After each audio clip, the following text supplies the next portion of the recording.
They laughed when she stepped onto the firing line. The snobbish shooters mocked her worn jeans and simple demeanor. But as Rebecca Porter shouldered her rifle, silence fell across the range. No one expected what happened next, a single shot that would change everything. The sun peeked through the curtains of Rebecca Porter's modest farmhouse kitchen, casting warm rays across the wooden table where she sat nursing her morning coffee.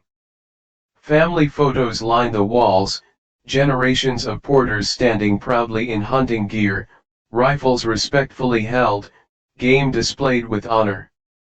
Her grandfather, father, and 3 brothers featured prominently, but Rebecca appeared in just as many. At 35, Rebecca's hands bore the calluses of someone who worked the land.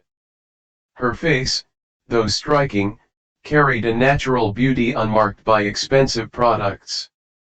She wore her chestnut hair in a practical ponytail, a few strands always managing to escape and frame her face.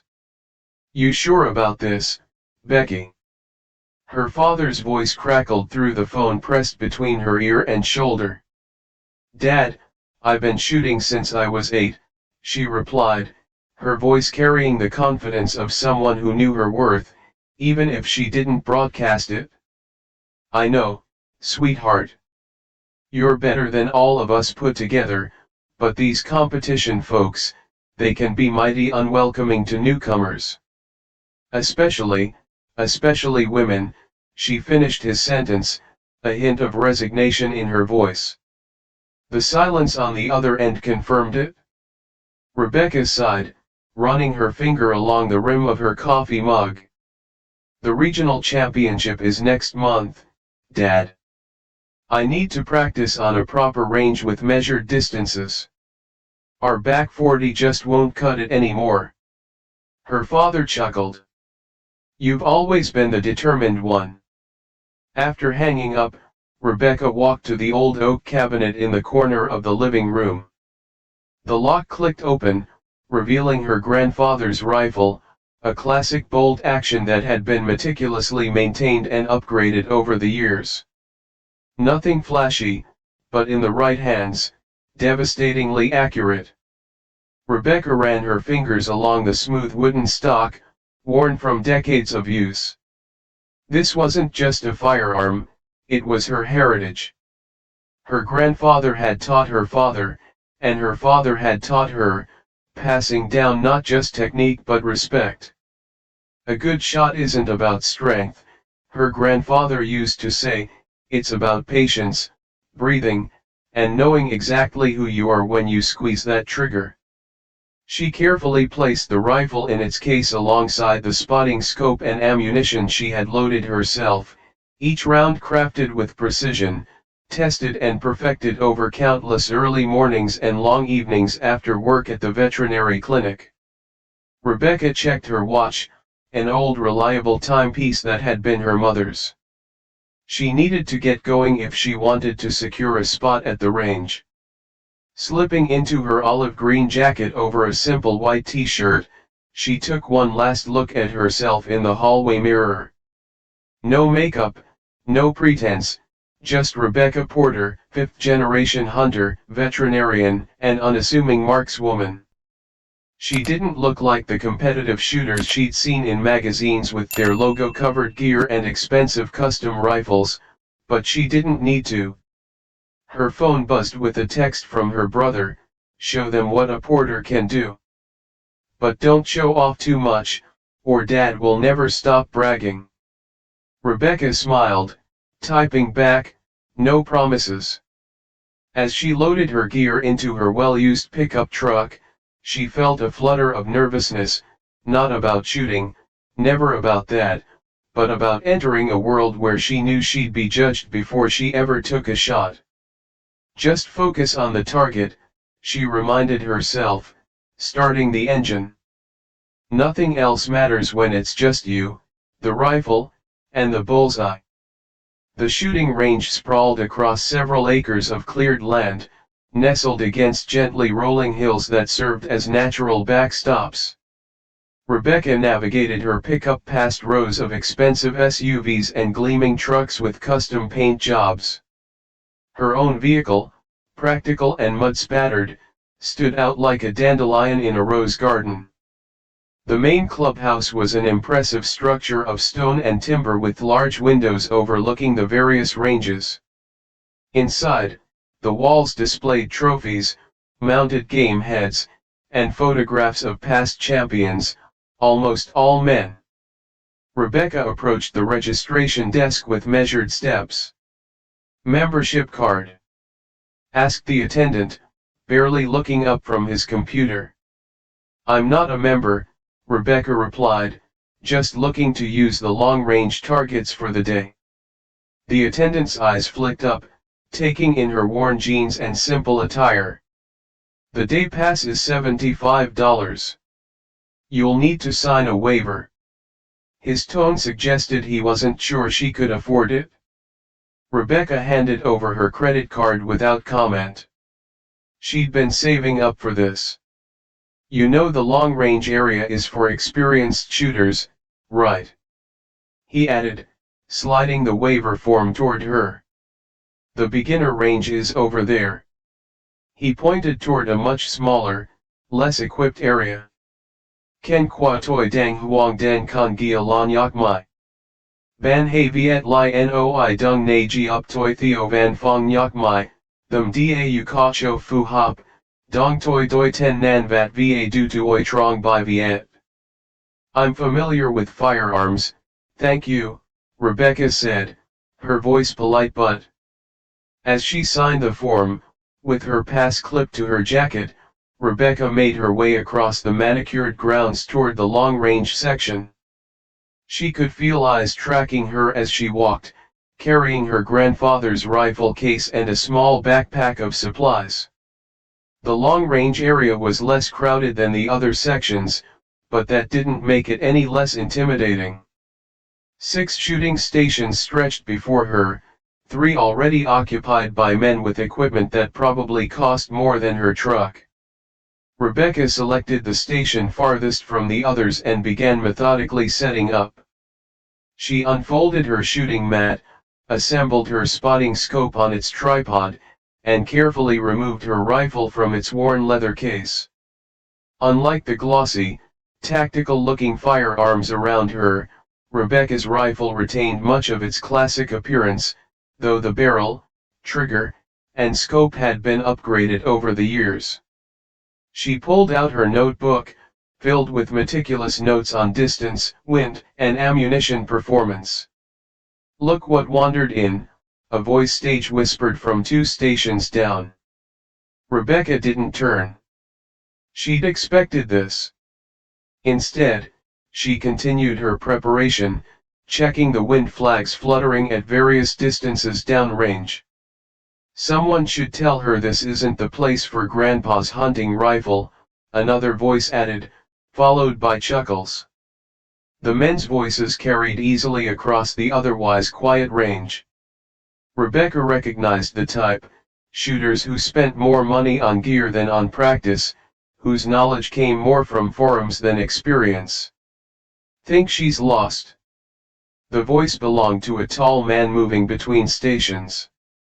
He wore a shooting jacket covered in sponsor patches, wraparound sunglasses perched on his head. His custom rifle probably cost more than Rebecca made in 3 months. Rebecca kept her expression neutral as she loaded her ammunition into a simple leather holder. Let them talk. Let them assume. On the range, the only thing that mattered was the result. She slipped on her hearing protection, settled into position, and began her focusing routine. Breathing slowly, she visualized the shot, following her pre-shot checklist that had become second nature over decades of practice. A shadow fell across her mat. "Hey there," said the man with the sponsor patches, looking down at her with an expression of amusement. "I'm Travis. You sure you're in the right place, honey?" Rebecca lowered her hearing protection to rest around her neck. "I'm sure," she said simply, meeting Travis's gaze without hostility but without backing down. He smiled, but it didn't reach his eyes. It's just that this is the long-range section. Precision shooting. Not exactly beginner-friendly. I'm aware, Rebecca replied, turning back to her setup. Travis lingered, studying her rifle. That's vintage, he said, the word heavy with condescension. What is that? Your dad's old hunting rifle. Grandfather's, Rebecca corrected, continuing her preparations. Been in the family for generations. A small crowd had gathered now. 3 other men drifted over, their curiosity piqued by Travis's interaction with the newcomer. They wore similar attire, expensive tactical gear, logo-covered shirts, and expressions of barely concealed amusement. Guys, come meet. Travis paused, realizing he hadn't asked her name. Rebecca, she supplied, not offering her hand. Rebecca here is joining us with her grandfather's hunting rifle, Travis announced, prompting chuckles from his companions. One of them, a younger man with a meticulously trimmed beard, shook his head. You know, there's a sporting goods store in town that rents proper precision rifles. Might be worth checking out before you waste your time here. Rebecca checked her scope alignment as if she hadn't heard them. She'd encountered this attitude her entire life, at hunting camps, at shooting events, even at veterinary school. Men who assumed that because she was a woman, she couldn't possibly understand the technical aspects of firearms or marksmanship. What distance are you planning to shoot? Asked another man, this one older, with silver at his temples. Starting at 600 yards, then moving to 800 if things go well, Rebecca answered calmly. The men exchanged glances, eyebrows raised. 600 yards with that setup. Travis whistled. That's ambitious. The hike starts to get pretty steep after 400, said the silver-haired man, not unkindly. Just so you know. Rebecca nodded but didn't respond further. She wasn't here to argue or convince them, she was here to practice. As the men reluctantly returned to their stations, she could hear their murmured comments. $10 says she doesn't hit paper at 400. I'll take that bet and raise you 20 says she gives up after 3 shots. Probably just here to take Instagram pictures anyway. Rebecca took a deep breath and exhaled slowly. The comments stung, but she'd learned long ago that the best response wasn't words, it was performance. She focused on her routine, checking her rifle 0 at 100 yards first, making minute adjustments, and recording the results in her worn notebook. From his station, continued watching her between his own shots. His companions did the same, their curiosity evident despite their dismissive attitude.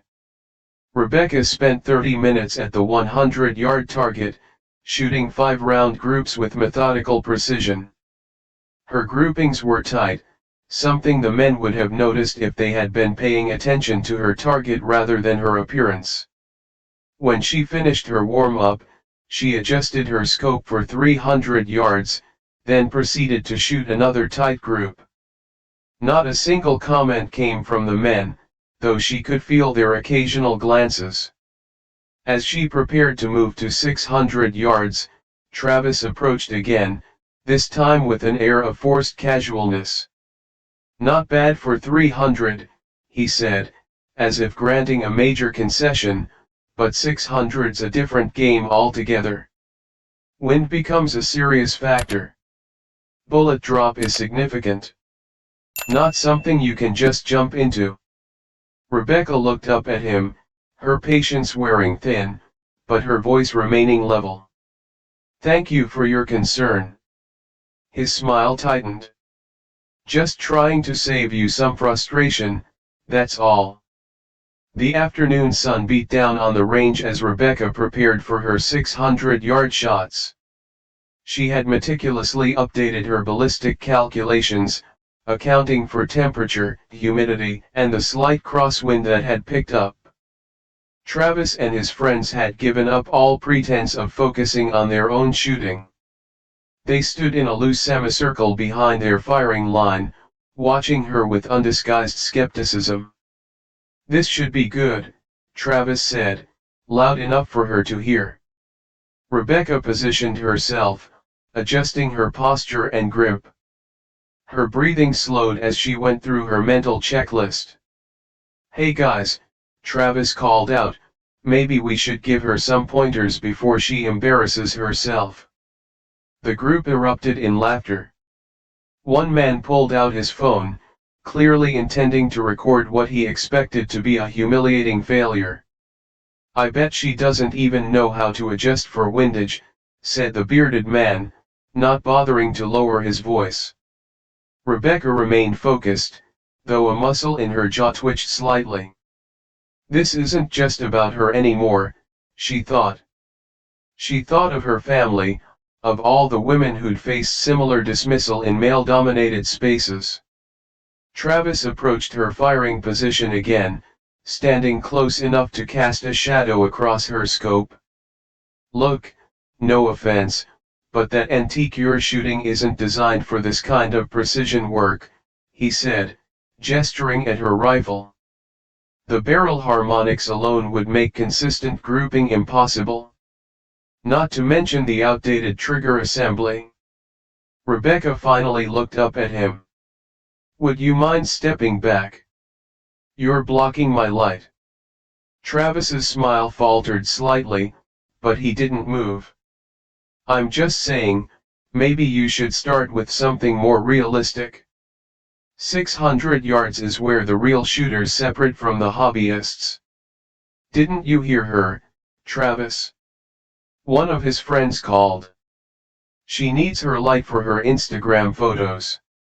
More laughter rippled through the group. "Tell you what," Travis said, lowering his voice to what he probably thought was a generous tone.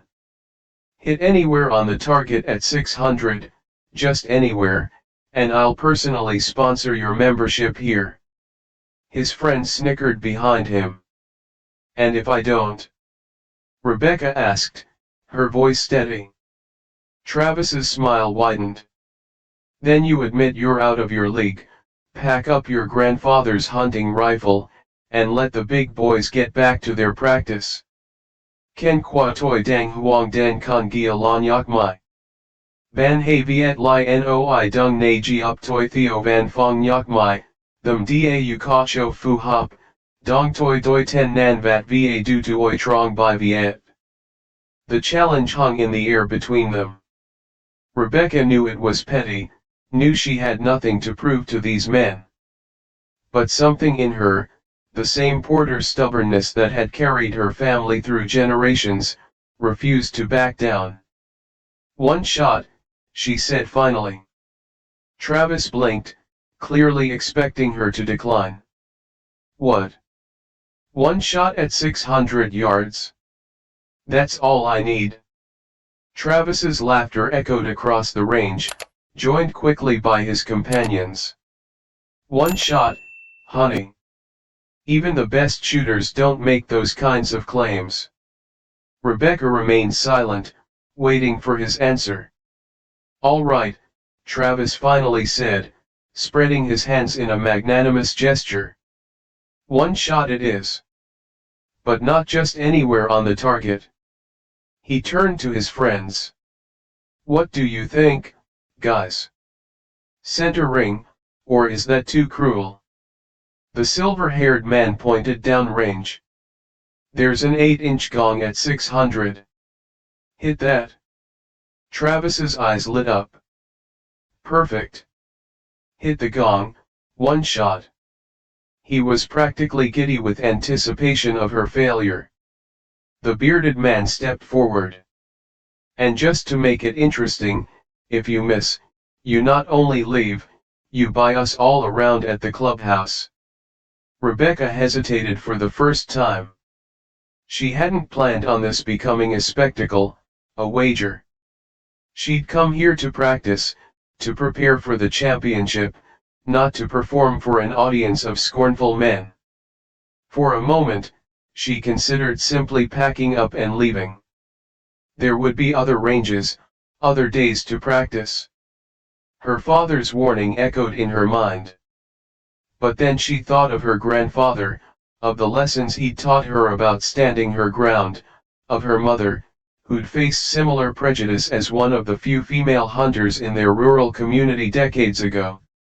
Thought of all the times she'd stayed quiet, walked away, let comments slide because confrontation wasn't worth it. Maybe this time it was. Rebecca looked up at Travis and his expectant audience. And if I hit it? Travis's smile was patronizing. Name your price. She didn't want their money or their hollow apologies. What she wanted was something more meaningful. If I hit it, Rebecca said carefully, you all spend an hour learning proper shooting form from me. There was a moment of stunned silence before the men burst into laughter again. Deal! Travis exclaimed, wiping tears of mirth from his eyes. Oh man, this is too good. As the men stepped back to give her space, still chuckling among themselves, Rebecca closed her eyes briefly. The pressure was real now. It wasn't just about proving herself, it was about challenging their entire worldview. She settled back into position, blocking out everything except her breath, her rifle, and the distant gong. The familiar weight of the stock against her shoulder brought a sense of calm. This rifle had harvested game to feed her family for generations. It had taught her discipline, patience, and respect. One shot. She could do this. She had done it thousands of times before. Rebecca began her ritual, shutting out the world as she prepared to squeeze the trigger. The range fell silent as Rebecca settled into her final position. Even Travis and his friends had stopped their snickering, watching with anticipation for what they assumed would be an embarrassing failure. Rebecca focused on her breathing, slow, measured, controlled. She felt the familiar connection with her rifle, an extension of herself rather than a separate tool. Through her scope, the 8-inch gong hung at 600 yards, a small circle of steel against the backdrop of the hill. She ran through her mental calculations once more. The wind had shifted slightly, 2 miles per hour from the right. Temperature 72 degrees, humidity moderate. She adjusted her scope minutely to compensate for these factors, plus the bullet drop over that distance. Travis cleared his throat impatiently. Any time this century would be fine. Rebecca didn't respond. She continued her process, unrushed. Her finger rested lightly against the trigger as she exhaled halfway, holding the remainder of her breath. The crosshairs settled precisely on a spot just off-center of the gong, accounting for wind drift. Time seemed to slow in this moment.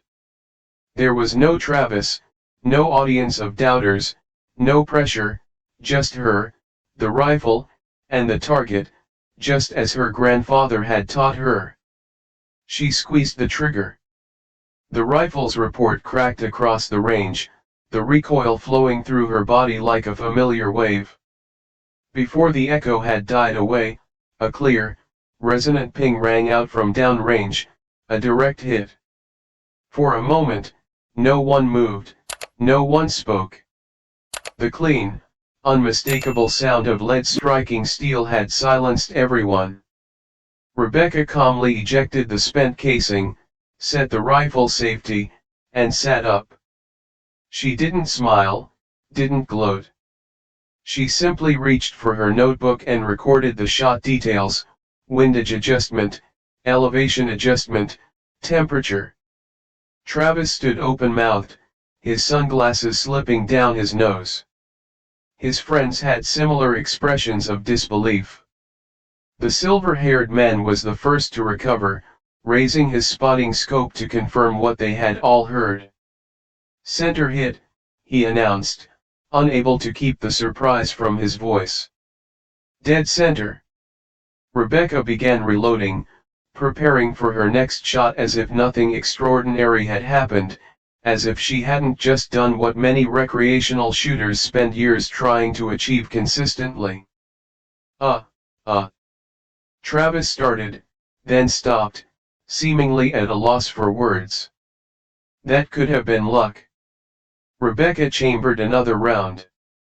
"Could have been," she agreed mildly. Before Travis could respond, she settled back into position, went through her entire process again with the same methodical precision, and fired a second shot. Another clear ping echoed across the range. "Jesus Christ," muttered the bearded man. Rebecca fired a third shot, and a fourth, and a fifth, each one finding its mark with unerring accuracy. 5 shots, 5 hits, in less than 3 minutes. When she finally sat up again, the atmosphere had completely transformed. The mockery had given way to stunned respect. The silver-haired man was shaking his head in disbelief. The bearded young man had put away his phone, no longer interested in recording what he'd expected to be a humiliation. And Travis, confident, condescending Travis, stood with his arms crossed, his expression a complex mixture of embarrassment and reluctant admiration. "Who are you?" he finally asked. Rebecca began carefully packing up her equipment. "Just someone who learned to shoot before they learned to brag about it," she replied, her voice calm but with an edge that hadn't been there before. She stood, shouldering her rifle case. "Now, about that lesson I promised to give you all." The men exchanged glances. Rebecca could see the internal struggle playing across their faces, the wounded pride battling with genuine curiosity about how this unassuming woman had just outshot them all. "Unless," she added, "you're not men of your word." Travis's jaw worked back and forth as he processed what had just happened. The other men looked to him, waiting for his response. Finally, the silver-haired man stepped forward. "I'm in," he said, extending his hand to Rebecca. "Robert Coleman. That was some of the finest shooting I've seen in 20 years at this range."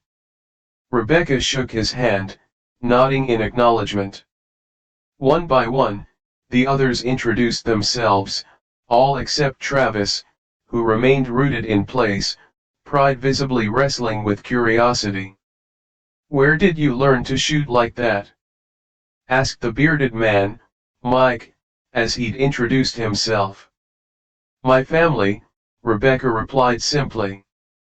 5 generations of hunters and marksmen. My grandfather started teaching me when I was 8. My father continued my training through my teens. But that level of precision." Robert shook his head. "That's competition-grade shooting." Rebecca allowed herself a small smile. "The regional championship next month is why I'm here practicing. My first formal competition." Understanding dawned on their faces. "You're not just some random woman who wandered in," Mike said slowly. "No," Rebecca agreed. "I'm a random woman who's been shooting precision rifles for 27 years. Travis finally found his voice. "Why didn't you just say so?" Rebecca looked at him evenly. "Would it have mattered? Or would you have found another reason to doubt me?" He had the grace to look somewhat abashed. "Ken qua toi dang huang den con gia lan yak mai. Ban hai viet li noi dung na ji up toi theo van fong yak mai, them da u ka cho fu hop, dong toi doi ten nan vat va du tu oi trong bai viet." "Well," Robert said, breaking the awkward silence, I believe we owe you an hour of our time. And speaking for myself, I'd be a fool not to take shooting advice from someone with your skill. For the next hour, Rebecca guided the men through her approach to long-range shooting. She showed them her breathing technique, her method for calculating adjustments, the way she maintained consistent cheek weld and trigger pressure. Even Travis eventually joined in, his initial reluctance giving way to genuine interest. "You make it look so simple," Mike commented as he struggled to maintain the steady position Rebecca had demonstrated. "Not simple," she corrected. "Fundamental. Master the basics before worrying about expensive gear and tactical accessories." As the lesson concluded, Robert approached her again. "The club has a precision rifle team," he said. "We compete regionally. Based on what I saw today, you'd be an asset." Rebecca raised an eyebrow. "The same club that didn't think I belonged on this range 2 hours ago." Robert had the decency to look embarrassed. "Perspectives can change. Mine certainly has." Travis joined them, still carrying a hint of his earlier arrogance, but tempered now with respect. "That regional championship next month, some of us will be there too." He paused, then added, "It'll be interesting competition." Rebecca smiled fully for the first time that day. "Yes," she agreed. "It certainly will be." As Rebecca drove home, the setting sun painted the sky in brilliant oranges and reds. She felt a deep satisfaction that had nothing to do with proving others wrong and everything to do with standing firm in her own truth. She thought of her grandfather's words again, knowing exactly who you are when you squeeze that trigger. Today, she had remembered exactly who she was, not just a shooter, but a porter, someone who let results speak louder than words. Sometimes, the most powerful statement is simply refusing to be defined by others' expectations. If this story resonated with you, hit that subscribe button and join our community of viewers who appreciate stories of quiet strength and unexpected talent. Where are you watching from? Let us know in the comments below. We love hearing from our global audience. Everyday people are underestimated based on appearance, gender, or background. Have you ever been in a situation where you surprised others with your hidden talents? Share your experiences in the comments. And remember, the most powerful skill isn't just expertise, but the quiet confidence to stand your ground when others doubt you. Until next time.